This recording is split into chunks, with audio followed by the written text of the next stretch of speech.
Nilagdaan ng Department of Justice ang bagong patakaran sa pagsasampa ng kaso. Kung dati probable cause lang ang basihan, ngayon kailangan ng matibay na ebidensya laban sa inirereklamo. Darito ang aking unang balita. 30 nagsisiksikan para sa espasyong pangsampulang. Resulta ng mga kasong taon o dekadang itinatagal sa mga korte. Kaya sa bagong lagdang rules ng Department of Justice National Prosecution Service patungkol sa preliminary investigation at inquest proceedings, hindi pwede magsampa ng kaso dahil lang may probable cause o sapat na basihan para paniwalaang may krimeng naganap. Dapat nasala na mga reklamo sa piskalya pa lang at isasampa lang sa korte kung may ebidensyang sapat para ipanalo ang kaso.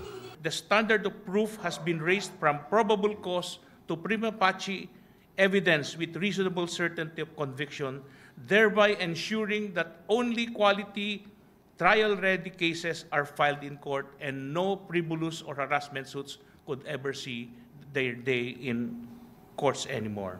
Malaking bawas ito sa mga kasong na isasampa sa korte at mapoprotektahan ang karapatan ng mga akusado. Sa bagong rules on preliminary investigation, sinisiguro po na hindi kayo makakasuhan or may isyuhan ng warrant of arrest sa isang kaso na walang ebidensya. Pinagtitibay din sa bagong rules sa mas maigting na ugnayan ng pulisya at ng prosecution service para sa pangangalap na ebidensya at case build-up. Mula umano ng sinubukan itong case build-up scheme sa nakaraang taon ay pumalo sa 93% ng conviction rate. Pabor naman dito ang Volunteers Against Crime and Corruption.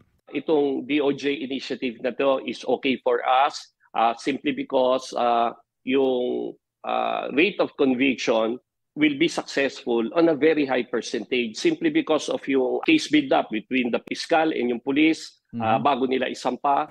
Bukod sa makakabawas ito sa caseload ng mga korte at pagpapataas ng conviction rate, ayon kay dating UP Law Dean Pacifico Agabin, mas magiging patas ito para sa mga akusadong biktima lang ng paghihiganti at mababago ang mindset ng mga piskal na ipasa na lang ang responsibilidad ng pagsuri sa mga ebidensya sa mga korte. Dapat lang din daw mag-ingat sa mga bias sa piskal at maging mapagbantay sa peking impormasyon.